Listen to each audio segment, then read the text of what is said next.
આપનું હાર્દિક સ્વાગત કરું છું। આજે આપણે એક્ટિવ અને પેસિવ વોઇસ ભાગ 3 ની ચર્ચા કરીશું, જેમાં ત્રીજો ટોપિક છે ધ સિમ્પલ મોડલ એક્ઝેક્યુટિવ, એટલે કે સાદા સહાયક ક્રિયાપદો। હવે એમાં કયા મોડલ એક્ઝેક્યુટિવ આવે તો તમે જાણો છો કે એની અંદર શેલ, પછી should, will, would, may, might, can, could, આ બધા સાદા સહાયક ક્રિયાપદોનો ઉપયોગ કરીને આપણે શું બનાવવાનું છે, એક્ટિવ માંથી પેસિવ વોઇસ બનાવવાનું છે। તો વિદ્યાર્થી મિત્રો તમે જાણો છો કે સિમ્પલ મોડલ એક્ઝેક્યુટિવમાં સાદા સહાયક ક્રિયાપદનો ઉપયોગ કરીને અહીંયા આપણે પેસિવ વોઇસમાં રૂપાંતર કર્યું। ગયા વિડિયોની અંદર આપણે ભાગ 1 ધ સિમ્પલ પ્રેઝન્ટ ટેન્સ વિશે વાત કરી હતું અને ધ સિમ્પલ પાસ્ટ ટેન્સ વિશે। હવે અહીંયા આપણે મોડલ એક્ઝેક્યુટિવ છે તો એનું સૌથી પહેલા આપણે સૂત્ર લખીશું, કારણ કે એક્ટિવ નું સૂત્ર આ કયું સૂત્ર છે, એક્ટિવ। અહીંયા તમને જણાવી દઉં વિદ્યાર્થી મિત્રો, અહીંયા હું તમને ખાલી એ સમજાવવા માંગુ છું કે તમે એક્ટિવ માંથી પેસિવ કઈ રીતે કરી શકો એ તમને રીત શીખવાડી છું। તમારે એક્સરસાઇઝ તમારા ચોપડી અથવા ગાઈડમાં અથવા ગ્રામરની અંદર જે આપ્યું હોય એનું સોલ્યુશન તમારે જાતે કરવાનું છે। તો એનું સૂત્ર પર જઈશું। પહેલા એક્ટિવ નું સૂત્ર બનાવીએ, એક્ટિવ વોઇસ એનું સૂત્ર। તો સૌથી પહેલા શું આવે, કર્તા આવે, પછી સહાયક ક્રિયાપદ જેને આપણે અંગ્રેજીમાં એમ એ કહીશું, પછી ક્રિયાપદનું મૂળ રૂપ, પછી કર્મ એન્ડ અન્ય શબ્દો। સમજી જાવ વિદ્યાર્થી મિત્રો, આ હકાર વાક્ય બને છે। આપણે અહીંયા સીધું ડાયરેક્ટ એટલે અહીંયા હકાર વાક્યનું સીધું જોતા, પછી એનામાંથી નેગેટિવ પર જઈશું, પછી WH ક્વેશ્ચન પર। તો અહીંયા એક્ટિવ વોઇસનું સૂત્ર મળે કે એક્ટિવ વોઇસનું કર્તા પ્લસ એમ એટલે સહાયક ક્રિયાપદ વત્તા ક્રિયાપદ મૂળ વત્તા કર્મ વત્તા અન્ય શબ્દો। તમારે વિદ્યાર્થી મિત્રો તમારે શું કરવાનું છે, સૌથી પહેલા તમારે શું કે જેટલા એક્ટિવ અને પેસિવ વોઇસ છે ને, જે કાર પ્રમાણે તમારે જે ચેપ્ટર વાઇઝ જે ચાલતું હોય તો એનું તમારે શું બનાવવાનું, એક નોટ બનાવવાની, નોટની અંદર બધાનું સૂત્ર લખી અને સૂત્ર પ્રમાણે તમારે એને ડિવાઇડ કરવાનું, એક્ટિવ નું સૂત્ર અને પેસિવ નું સૂત્ર, એમ કરીને તમે જો તૈયારી કરશો તો બહુ સરળતા રહેશે। તો હવે એને પેસિવ માં રૂપાંતર કરીએ, પેસિવ નું સૂત્ર। તો તમને ખબર છે કે પેસિવ ની અંદર જ્યારે રૂપાંતર તો પહેલું શું આવશે, કર્મ આવશે, પછી ma એટલે કે સહાયકારક ક્રિયાપદ, પછી અહીંયા એક નવો ટોપિક છે, શું આવશે, બી, શું આવે, બી પ્લસ ક્રિયાપદનું ભૂતપૂર્વ। હવે અહીંયા તમે જે ક્રિયાપદનું ભૂતપૂર્વ એટલે V3 કહેવાય, આ શું કહેવાય, V1 કહેવાય, અને ક્રિયાપદનું ભૂતકાળ એટલે 1 2 કહેવાય, એ યાદ રાખો। પછી શું આવશે, બાય આવશે, પછી અહીંયા આવશે કર્તાની કર્મ વિભક્તિ અને છેલ્લે અન્ય શબ્દો। જો હોય તો લખવાનું, ના હોય તો કઈ આ થઈ તો પાછું સમજ પડી। કર્તા વત્તા પહેલા એક્ટિવ જોડે કર્તા વત્તા એમ એટલે સહાયક ક્રિયાપદ વત્તા ક્રિયાપદનું મૂળ રૂપ વત્તા કર્મ વત્તા અન્ય શબ્દો। જ્યારે પેસિવ વોઇસ પર પડે તો એમાં શું થઈ જાય, કર્મ ફર્સ્ટ જતો છે, કર્મની કર્તા વિભક્તિ યાદ રાખજો, જે તમને પહેલા વાત થઈ, પછી સહાયક ક્રિયાપદ વત્તા બી વત્તા ક્રિયાપદનું ભૂતપૂર્વ વત્તા બાય વત્તા કર્તાની કર્મ વિભક્તિ અને અન્ય શબ્દો, એ સૂત્ર છે। હવે તમારે એને સમજવા માટે મારે એક ઉદાહરણ લેવાનું છે। અહીંયા તમે યાદ કે હકાર વાક્ય બને તો એનું ઉદાહરણ લઈ લે કે I shall buy a pen tomorrow। અહીંયા લખીએ એક્ઝામ્પલ તરીકે, I shall buy a pen tomorrow। Okay વિદ્યાર્થીઓ, આ શું મેં એક ઉદાહરણ લીધું કે કયો મોડેલ છે। તો અહીંયા તમે જુઓ, અહીંયા શું કહે, પહેલું શું છે, કર્તા, સમજી લેજો, શેર નું શું થયું, એને મોડેલ એટલે, પછી બાય શું એ ક્રિયાપદનું મૂળ રૂપ, પછી આખું આપેલ શું થયું, કર્મ, એને આ ટુમોરો એ આપણું અન્ય શબ્દો છે। સમજ પડી? હવે એને તમે પેસિવ વોઇસમાં રૂપાંતર કરો તો શું થયું, પહેલું શું કીધું, પેસિવ વોઇસ ની અંદર કર્મ એટલે કર્મ શું એ આવશે, તો અહીંયા શું આવશે, a pen, પછી શું કે એને, તો અહીંયા શું જો યાદ રાખજો વિદ્યાર્થી, I ની સાથે શેલ આવે તો અહીંયા a pen છે, ત્રીજો પુરુષ પછી આપણે જોયું તો કોઠામાં કારની અંદર કે I ની સાથે શેલ તો v ની સાથે ત્રીજો પુરુષ વચન હોય તો શું આવે, will આવે। તો a pen પછી અહીંયા શું કીધું, will, જો તમે શેલ મૂકશો તો પણ ચાલશે, પરંતુ આપણે અહીંયા એ પ્રમાણે a pen will।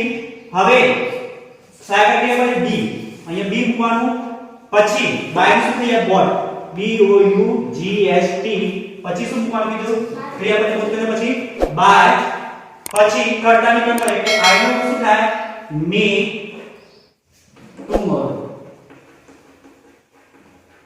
ઓકે વિદ્યાર્થી મિત્રો, અહીંયા શું થયું I ની કર્મ વિભક્તિ શું થાય me. તો સૌથી પહેલા જો આ કર્મ આવી ગયું, આ M આવી ગયું, આ B આવી ગયું, આ વર્બ 3 આવી ગયું એટલે ક્રિયાપદનું ભૂતગણ, બાય આવી ગયું, કર્તાની કર્મ વિભક્તિ આવી ગયું, એન્ડ આ અન્ય શબ્દ જે માત્ર ઉમરો છે. તો વિદ્યાર્થી મિત્રો આ થયું આપણું હકાર વાક્ય, એફએટી સેન્ટેન્સ હકાર વાક્યનું આપણે બનાવ્યું. સમજી ગયા વિદ્યાર્થીઓ કે આપણે એનું રૂપાંતર કઈ રીતે કરવું એ તમારે ખાસ સૂત્ર પરથી ડિપેન્ડ છે અને એ રીતે તમારે બનાવી દેવું. તો વિદ્યાર્થી મિત્રો હવે આપણે બીજો ટોપિક લઈશું નકાર વાક્ય, નેગેટિવ સેન્ટેન્સની વાત કરીએ. નેગેટિવ એટલે કે નકાર વાક્ય. આગળનો ટોપિક જોઈએ હકાર વાક્ય વાળા, હવે નેગેટિવ. તો એનું પણ સૂત્ર લખીએ AB. ભાઈ યાદ રાખજો AB એટલે તમને ખબર પડે છે એક્ટિવ વોઇસ. તો એનું સૂત્ર શું થાય? તો કર્તા પછી શું આવે NA એટલે સહાયકારી ક્રિયાપદ, પછી નોટ, પછી ક્રિયાપદનું મૂળ રૂપ એટલે વર્બ 1 પ્લસ કર્મ અને અન્ય શબ્દ.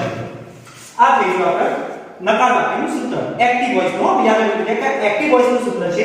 હવે પેસિવ વોઇસ PV. તો PV નું સૂત્ર શું થાય?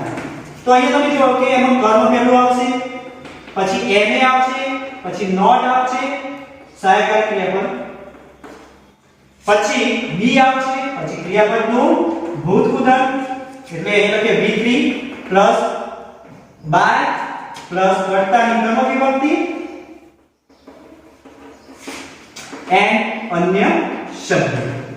જો આમાં કઈ નવું નથી, સીધું તમારું શું આ સૂત્ર આ એક્ટિવ નું સૂત્ર યાદ રાખો. અહીંયા ક્યાં બદલાય છે? એક્ટિવ નું સૂત્રમાં અહીંયા નોટ આવે તો અહીંયા ક્યાં કરે? જો નોટ છે એ આ નવું શબ્દ અને આ બે વસ્તુ ખાલી મળ્યા છે.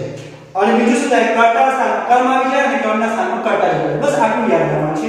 જો તમે આ ટેકનિક શીખી ગયા તો તમને આ એક્ટિવ નું પેસિવ નું રૂપાંતર બહુ સરળતા રહેશે. તો આપણે એનું ઉદાહરણ લઈએ. એક્ઝામ્પલ તરીકે we cannot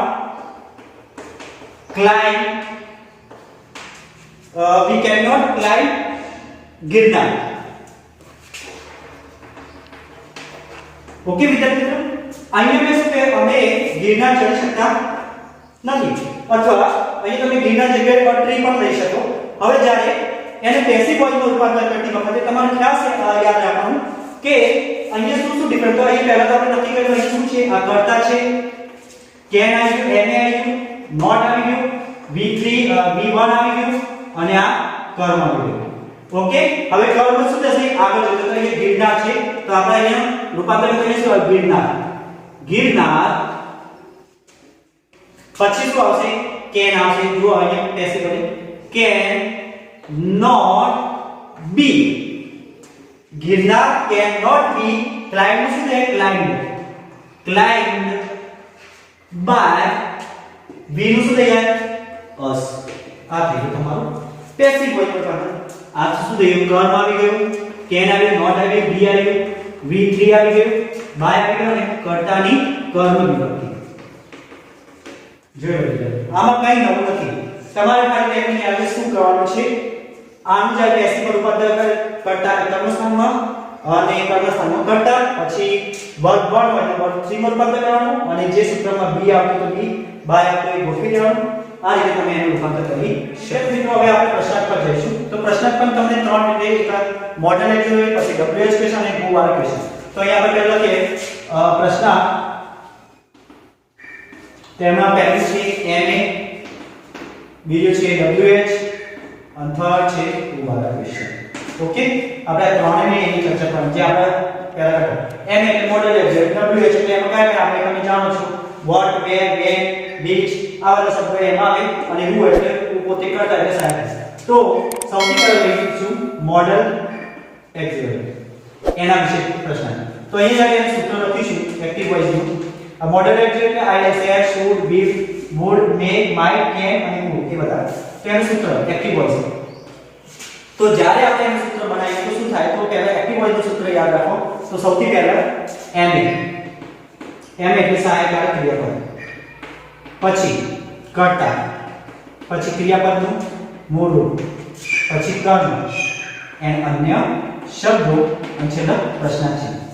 આ થઈ ગયું ma એટલે મોડલ એક્ટિવ પ્રશ્નાર્થ.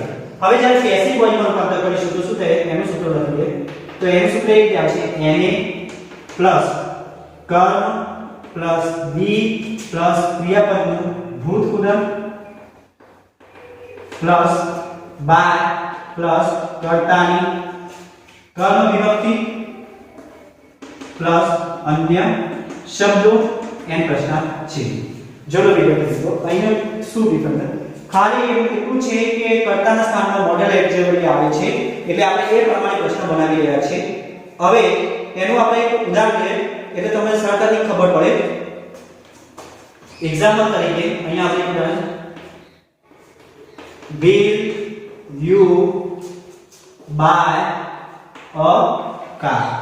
ઓકે વિદ્યાર્થી મિત્રો, અહીંયા તમે જોઈ શકો will you buy a car. તો will આપણે શું થયું? ma થઈ ગયું, you આપણે શું થયું? કર્તા થઈ ગયું, આ ક્રિયાપદનું શું થયું? મૂળ રૂપ એટલે વર્બ 1 અને a car એ આપણું કર્મ થઈ ગયું. હવે જ્યારે આપણે પેસિવ વોઇસ પર રૂપાંતર કરીશું તો શું થાય? પહેલું ma આવે છે, ma ની લખો એટલે will, પછી શું કર્મ શું છે? અકાર, પછી શું કીધું? બી મૂકો, પછી બાય શું થઈ જાય? Bought, B O U G H T bought. પછી શું કીધું છે?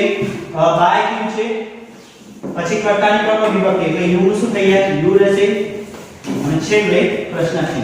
જો વિદ્યાર્થી તો આ શું થયું? ma કર્મ બી આ v3 બાય અને આ કર્તાની કર્મ વિભક્તિ.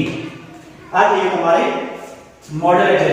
હવે તમારો જવાબ આપો તો યસ, શોર્ટમાં યસ યુ વિલ અથવા નો યુ વિલ નોટ. જો શોર્ટમાં આ એક્સપ્રેશન ટેગ આવશે તમે આપી શકો યસ યુ વિલ અથવા નકામ આપો નો યુ વિલ નોટ. આ રીતે તમે એનો શોર્ટ આન્સર તમે આપી શકો. જે આપણો ક્વેશ્ચન ટેગ છે, જે 8મા ધોરણનું આખું એનું ચેપ્ટર છે કે ક્વેશ્ચન ટેગ કેવી રીતે આપવું, તો તમે સમજી ગયા છો કે મોડલ એક્ટિવમાં કેવી રીતે પ્રશ્ન બનાવી શકાય. આપણો બીજો ટોપિક છે WH ક્વેશ્ચન. એના વિશે જોઈશું. હવે WH ક્વેશ્ચન શું આવશે? વોટ, વેર, which આ બધા WH ક્વેશ્ચન આવે. તો એમાં જ્યારે આપણે સહાયતા કે ક્વેશ્ચનમાં આપણે એક્ટિવ સૂત્ર લઈશું, એક્ટિવ વોઇસ એનું સૂત્ર લઈશું પહેલા. તો સૌથી પહેલા શું આવશે? WH ક્વેશ્ચન વત્તા કર્તા વત્તા WH ક્વેશ્ચન પ્લસ ma વત્તા કર્તા વત્તા ક્રિયાપદનું મૂળ રૂપ વત્તા કર્મ એન્ડ અન્ય શબ્દો અને છેલ્લા પ્રશ્નાર્થ. આ રીતે આવે. જોડો વિદ્યાર્થીઓ, ma એટલે સહાયકારક ક્રિયાપદ. આ રીતે તમારે WH વત્તા ma વત્તા કર્તા વત્તા ક્રિયાપદનું મૂળ વત્તા કર્મ એન્ડ અન્ય શબ્દો. જ્યારે એને પેસિવ વોઇસમાં રૂપાંતર કરો CV તરીકે પેસિવ વોઇસમાં સૂત્ર, તો એમાં શું આવશે? તો પહેલું તો WH તો રહેશે WH ma વત્તા કર્મ વત્તા બી વત્તા ક્રિયાપદનું ભૂતપૂર્વ વત્તા બાય વત્તા કર્તાની કર્મ વિભક્તિ એન્ડ અન્ય શબ્દો અને છેલ્લો પ્રશ્ન છે. જોયું WH એટલે W what where when which એટલે WH વત્તા ma વત્તા કર્મ વત્તા બી વત્તા ક્રિયાપદનું ભૂતપૂર્વ વત્તા બાય વત્તા કર્તાની કર્મ વિભક્તિ એન્ડ અન્ય શબ્દો. આટલા એની અંદર આવે. હવે આ સૂત્રના પ્રમાણે આપણે એક્ઝામ્પલ લઈશું એટલે સરળતાથી જલ્દી ખબર પડે. તેને એક્ઝામ્પલ એ દાખલા તરીકે એક એક્ઝામ્પલ છે why should I sing a song? Why should I sing a song? પ્રશ્ન છે. જોયું વિદ્યાર્થીઓ, why should I sing a song એ આપણું શું છે? પ્રશ્નાર્થ આપ્યું છે. તો એને શું એ આપણે એનો પેસિવ વોઇસ માં રૂપાંતર કરીશું. હવે જો અહીં WH એટલે આ શું આવ્યું? WH ક્વેશ્ચન આવ્યું, આ ma આવી ગયું, આ કર્તા આવી ગયું, આ વર્બ 1 આવી ગયું, ક્રિયાપદનું મૂળ રૂપ આપી અને આપણો આ કર્મ થઈ ગયું. હવે એને પેસિવ વોઇડમાં રૂપાંતર કરીશું તો શું થઈ જાય જુઓ અહીંયા પહેલું શું છે w છે તો w y તો y જશે ને y પછી m એટલે શું પછી શું કરવાનું શું છે અસમ પછી શું કીધું ની સી નું શું થઈ જાય સમ બાય આઈ નું શું થઈ જાય ની અને છેલ્લે પછી તો અહીંયા તમે જોઈ શકો અહીંયા w એક્સપ્રેશન ma કર્મ b અસમનો વર્ગ 3 બાય મી કર્તાની કર્મ વિભક્તિ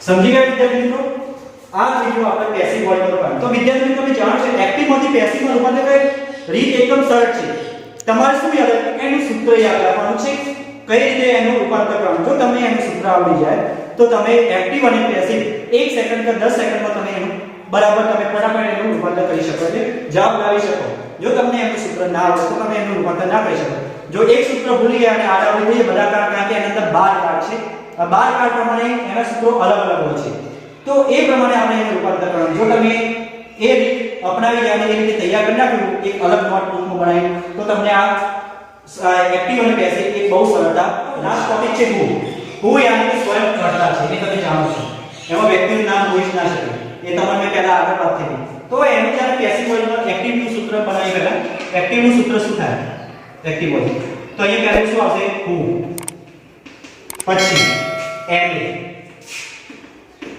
પછી ક્રિયાપદનું મૂળ રૂપ પછી કર્મ એન અન્ય શબ્દ અને છેલ્લા પ્રશ્ન છે આ એનું સૂત્ર થાય જ્યારે પેસિવ વોઇડમાં રૂપાંતર કરીશું આપણે એને સૂત્ર તો શું થાય તો અહીં હુ ની જગ્યાએ શું થાય બાય શું થઈ જાય બાય હુ પછી એમ એટલે સહાયક ક્રિયાપદ પછી શું આવશે કર્મ આવશે ધ્યાન રાખજો અહીંયા એમ પછી શું આવશે કર્મ પછી ક્રિયાપદનું એમ પછી કર્મ પછી બી ક્રિયાપદનું ભૂતગુણક પ્લસ અન્ય શબ્દો અને છેલ્લો પ્રશ્ન છે હવે તમે આમ કહેશો કે બાય કેમ લીધું તમે જાણો છો કે બાય પ્રશ્ન છે કે આગળ આવી ગયું બાય એટલે એ બાય આવશે અને અહીંયા એમ કર્મ પછી બી આવી ગયું અને ક્રિયાપદનું ભૂતગુણક પ્લસ અન્ય શબ્દો હવે કર્તાની ક્રમ વિભક્તિ અહીંયા આવશે નહીં કારણ કે મેં તમને કહ્યું જ્યારે મુખ્ય ક્વેશ્ચન જે પૂછાય તે અલગ અલગ ટોપિક માં છે એટલે આપણે ત્રણ રીત કેમ લે છે એક તો મોડેલ એક્ઝામ પ્રશ્ન લખ્યો પછી WH ક્વેશ્ચન અને હુ વાળા ક્વેશ્ચન કેમ ત્રણ રીત લખી એટલે તમને સરળતાથી ખબર કે હુ વાળા કેવી રીતે બનાવી શકાય તો આ જોયું આપણે એનું સૂત્ર હવે એના આપણે એક્ઝામ્પલ લઈએ એટલે જો સરળતાથી ખબર પડે એનું એક્ઝામ્પલ લઈએ who will save the wounded man who will save the wounded man આ પ્રશ્ન છે આપણે એના વિશે જઈશું વાઉન્ડેડ મેન તો અહીંયા આપણે સૌથી પહેલા જણાવી દઈએ અહીંયા પહેલું શું છે WH ક્વેશ્ચન વિલ એટલે મોડેલ એક્ઝામિન સેવ શું થયું ક્રિયાપદનું મૂળ રૂપ એટલે V1 ધ વાઉન્ડેડ મેન એટલે આપણું શું થયું આખું કર્મ થયું યાદ રાખજો વાઉન્ડેડ મેન એટલે કે ઘાયલ વ્યક્તિ એવું થાય તો હવે જ્યારે એને પ્રશ્નાર્થ બનાવવાનું હોય તો સૌથી પહેલા ભૂલનું શું થઈ જાય અહીંયા બાય પછી મોડેલ એક્ઝામ્પલ શું છે વિલ પછી કર્મ શું છે ધ બાઉન્ડેડ એ લખવાનું ધ બાઉન્ડેડ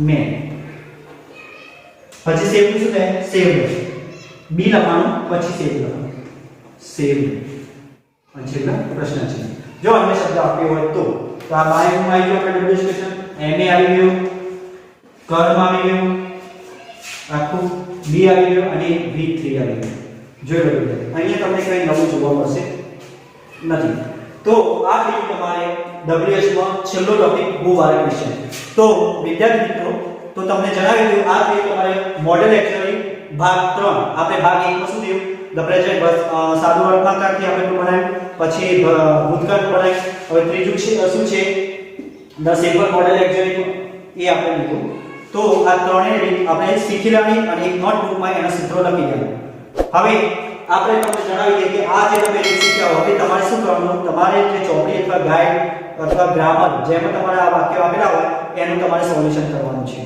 ઓકે વિદ્યાર્થીઓ તો થેન્ક યુ વેરી મચ આભાર.